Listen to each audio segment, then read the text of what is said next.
up, guys? How y'all doing today, baby? Hermès has been exposed, but a lot of y'all in my comments saying like, oh my God, don't be ridiculous. It's a lie. Hermès is made in France.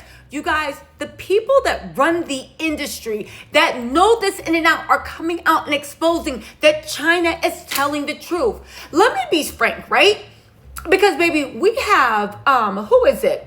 Tanner Leatherstein. If you guys don't know who he is the preliminary authority on leather quality. He is the first one to expose that Chanel was no longer using gold hardware on their stuff, just gold plated. He was the first one to expose that Chanel was using cheap inferior leather. Chanel and a lot of your favorites were using cheap inferior leather with a heavy plastic-like coating to make it look like good grain leather. He was the first exposed when Hermès was cutting corners. And guess what? He's come out and exposed Sin's bags from China for their claims that they can make a Birkin for $1,400, but you're never going to guess the plot twist, baby. It's not the fact that it's not possible. He thinks Sin Bags is actually overestimating and trying to make their profit, because he said for the leather, and he would know, I'm going to show y'all the videos, for the hardware and for everything else, it shouldn't cost anything more than 600 USD to actually produce the bag.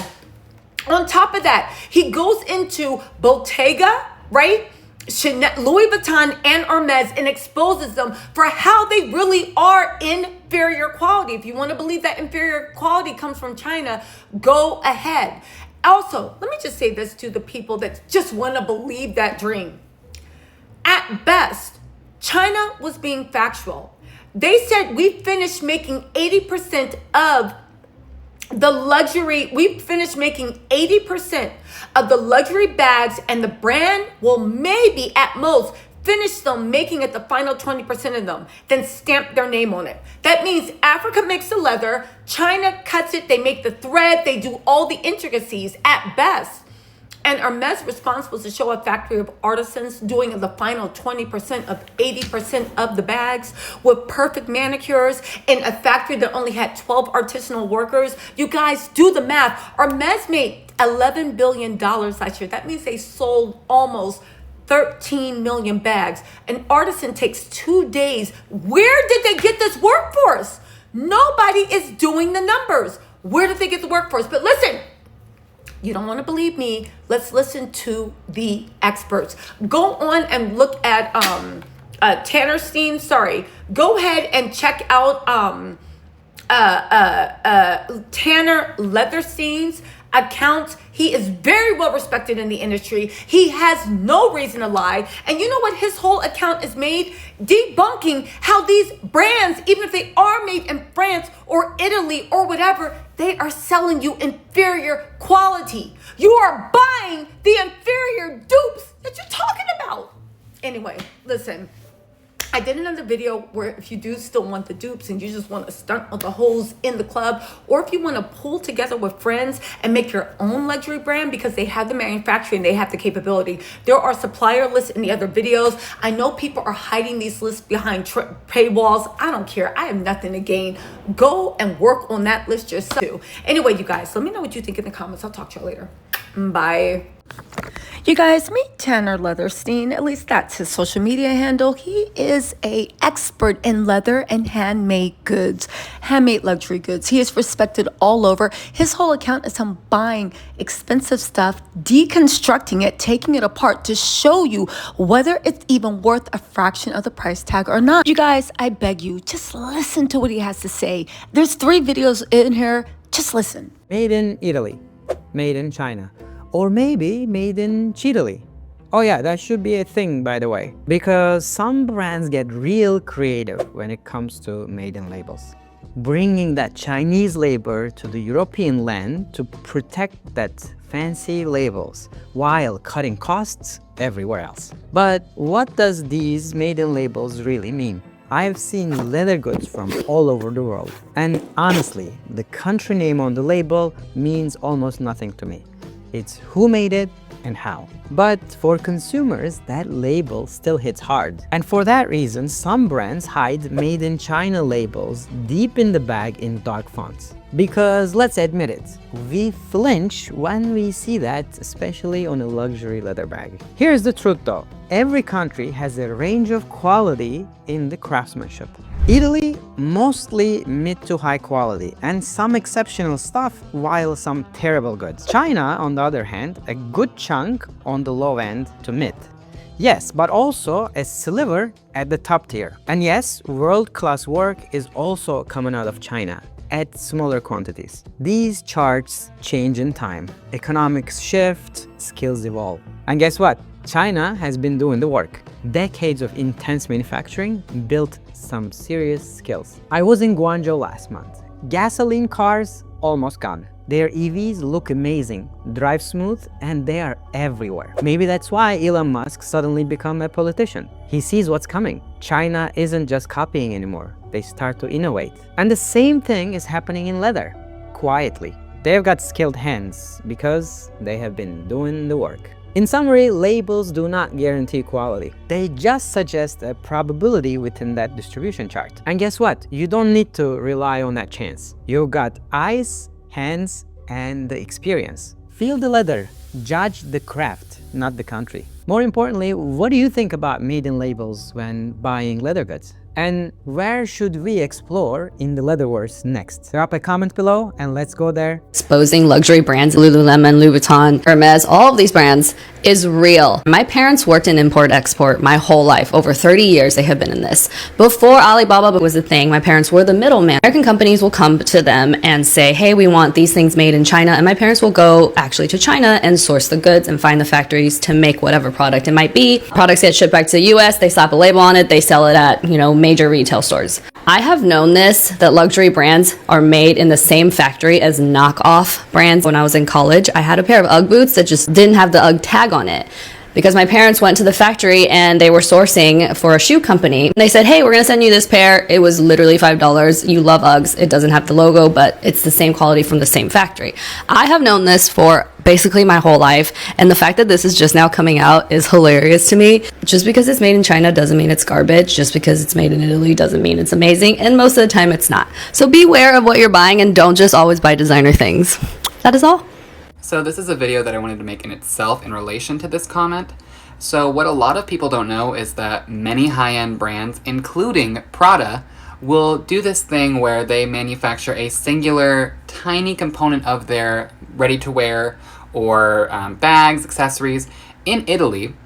So let's say like 2% of that product was made in Italy, and then 98% of that product was manufactured in China.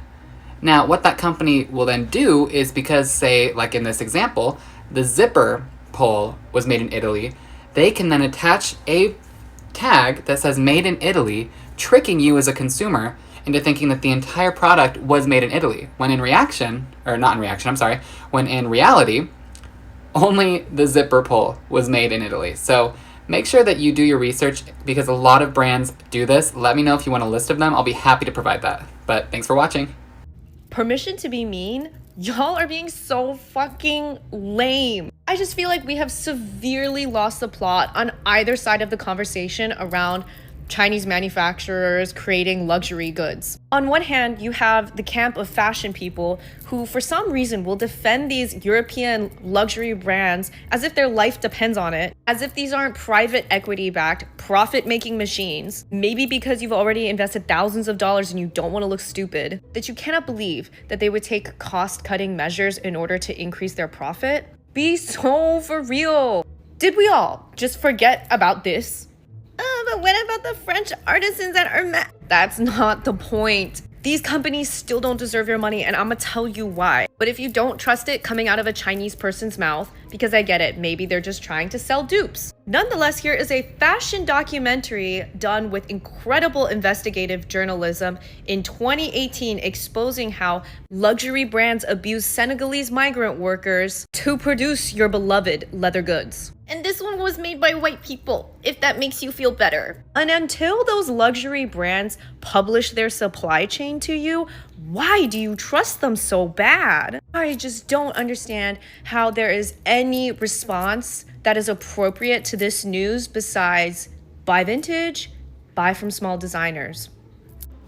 Don't believe me? Well, let's take a trip back over to Tannery's TikTok account. Again, his whole career, very well respected in all the industry, is buying expensive bags and deconstructing them to look at the actual quality of the leather, of the hardware, of everything. So if you don't believe me, let's let him actually show you his work in progress. Again, before you go in to buy, know what you're paying for. I have spent almost $1,800 on 3 wallets from Hermès, Louis Vuitton, and Bottega.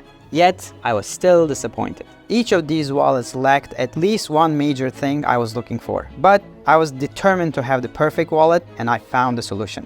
Let me tell you the story of my disappointment with these 3 luxury wallets. The Hermès Calvi was incredibly good leather, chèvre. I loved it, but the simplicity of the design was a major turnoff.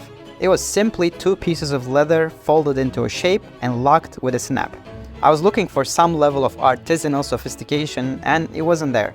Then I tried the LV pocket organizer. I loved the leathers and the smart design of it, but the excessive LV monogram made it too tacky for me to comfortably use it, and the price was a bit too much for what it is. Next, I loved the wallet I found at Bottega. It was intricate and unique in design. Very nice craftsmanship, inside out, nice feeling leather. I thought until I dissected it for a review video. I realized the main leather used on the outside was a split covered with PU instead of the advertised fine calfskin. This was the largest disappointment of all. Having lost my trust in these big brands, I decided to make this dream wallet for myself. As first step, I went to the Tuscany region in Italy to pick the most natural artisan vegetable tan leathers that are not possible to find in large brands, as they like the standardized leathers for mass production reasons. And these natural leathers don't fit into those models. I picked 21 different leather articles to try. Then I designed a functional wallet that was inside out great leather. And more importantly, I hate the eventually failing edge paint. So this wallet couldn't have it. I wanted to last decades and opted in for the English seam, which is a time-tested technique of double folded edges to give that longevity. It's a complex process that takes time and experienced craftsmanship. Unfortunately, that became a problem.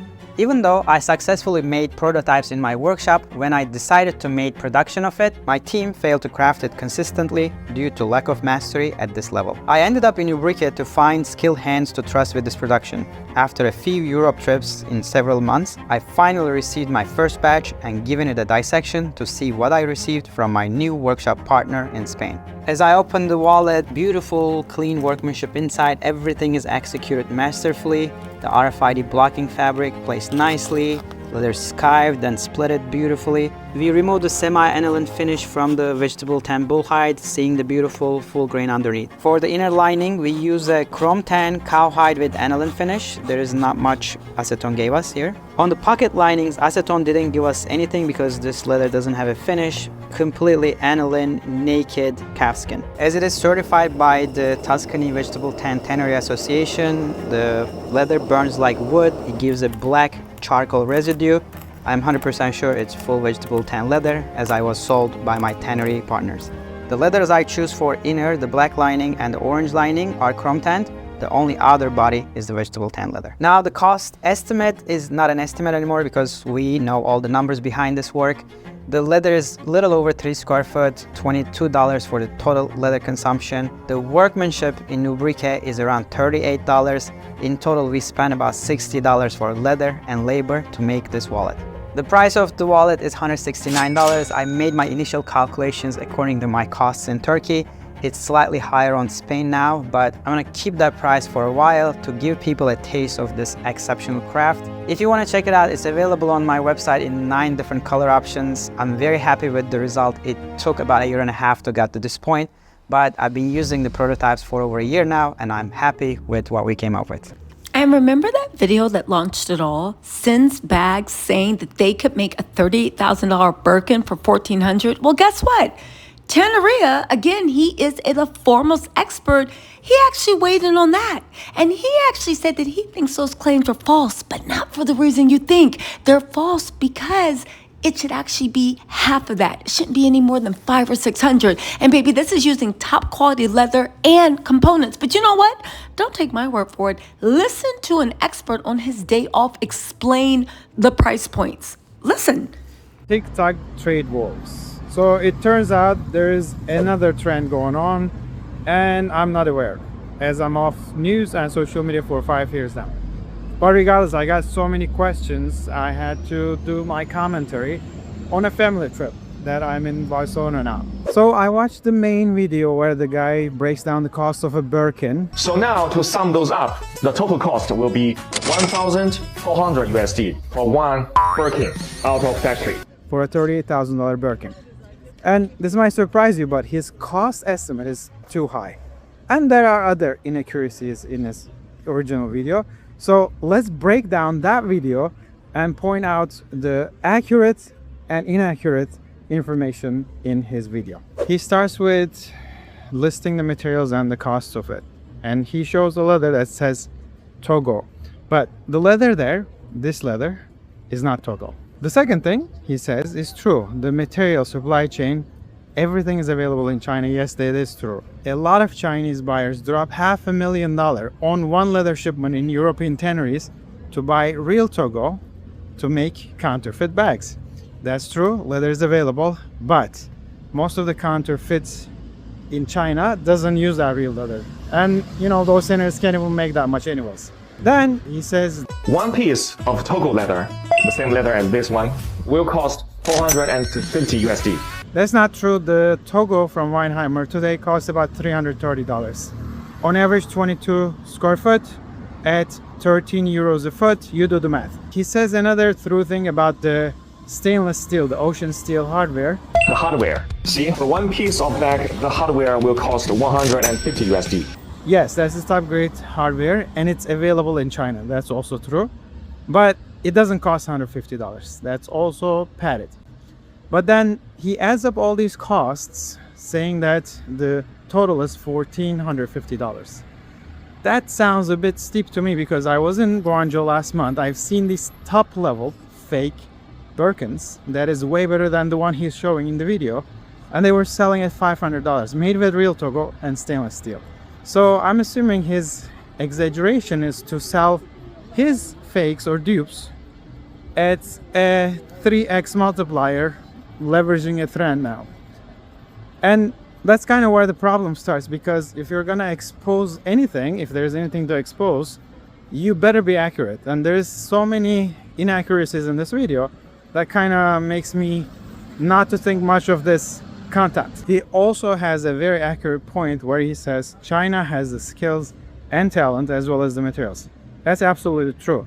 But the problem is most of that talent is going to make fakes or dupes of these known brands. In my opinion, why not China is producing their own designs, own brands, using these beautiful hardware, beautiful material they have, with incredible skill they have, all I know and believe, and sell that bag for $500, which is very profitable in their cost structures. Believe me, I know. But the problem is why your option should be a dupe of a classic iconic bag from a European brand. Why not these individuals make their own creations and offer that quality at a very affordable price point under their own brand name? That's the real challenge I invite all Chinese people to take on in this trade war. I think that's the real meaning. I'm not here to judge anybody making fake bags, anybody buying or using fake bags, but here's what I think. Here's my understanding of the concept. And I think it should start with increasing the moral looseness that China has on some of these matters, because if you're gonna make a video that's gonna go viral and impact the world, it better be accurate, otherwise you're gonna lose your credibility. So according to an interview given to Vogue, all Hermès Birkins are made in France, in a small little factory where only like 12 artisans work. Yeah, right. All the Birkins in all of the stores worldwide are coming from one place with 12 workers? There's no way. Luxury houses have been hiding their exploitation of cheap labor for years. In the US, Louis Vuitton manufacturing pays $18 an hour, which is why their rate of wasted product is over 40%. And it's not stable, it's climbing, and both Louis Vuitton and Hermès have been accused of poor labor practices in France. There's articles everywhere about it. Design houses have been using shadow labor in Asia for years. I'm glad they're getting called out on it. I'm just here because I want the tip and the contact information for restoration hardware. That's it. Screw the handbags. I don't want any. So we got two responses, Lululemon and Louis Vuitton, both of them saying they don't finish products in China. Duh, that's what the Chinese people said. They say, we almost put it together 80, 90%, and then we ship it. And then you stamp your name and made in your country, and then you're finished. So essentially, they're not denying or they're not acknowledging that it's not true. All the other brands, silent at this point, because what is our biggest takeaway? The Birkin bag that was being sold, the Dupe in Walmart, was being made in the same factory that the real one was made in. Watches, expensive watches, made in the same factory as the dupes that are sold. Same parts, same people are building them. Why are we paying more for shit? Why? So that you can walk around and flex? I don't know. Anyways, just so you all know, $500 billion was spent in 2024, and another 500 plus billion will be spent in 2025 on dupes. It's a way of life. People have been doing it for a long time. Don't be paying people on this app to say that they have a list of trusted buyers. No. You just gotta order stuff and you gotta see if it's good quality, and if it's not, move on to the next vendor. It's that simple. Some of these bags are 30, 40 bucks. You know, and if you pay 100, 120, you get a little bit nicer quality. You get a little bit nicer bag. I mean, you're gonna pay for what you get, right? If you're gonna buy a $40 bag, it's probably not gonna be that good and not gonna last you that long. Know why Western media and propaganda brainwash you into thinking products made in China are cheap trash for years? If they don't, who on earth is gonna buy that overpriced $30,000 Hermès designer bag? That $100 Lululemon leggings? How will luxury brands and monopolized corporations maintain their 90% profit margin? And where does that money come from? In fact, the whole time that you have been lied to thinking Chinese factories were sweatshops, Chinese factories are going in a complete transition of automation with cutting-edge technology. Phone you're holding, the clothes you are wearing, and this power bank that Trump has been using are all made in China. You name the product, China can make it in bulk, in the best quality, and in the shortest time. The Chinese takedown of luxury goods is wild right now because luxury goods are a huge source of soft power for the West. Soft power is power through things like culture, music, even language. Like US TV shows, that's a form of soft power because it makes the US aspirational and desirable in some ways. So with luxury brands, Fendi, Prada, Gucci, these Birkins, it creates this aspiration for the West, or aspiration to be European in a way, showing that Europe is this gold standard of quality. But when China's revealing that 80% of anything you buy that's Gucci is made in China, that over 60% of anything that you buy from Prada is made in China, that the only difference is that they send it over to Europe and then they stitch on a made in France or made in Italy little label, it's the ultimate pulling the curtain on the wizard in The Wizard of Oz and showing that there actually is no real magic and power in the person who's controlling Oz.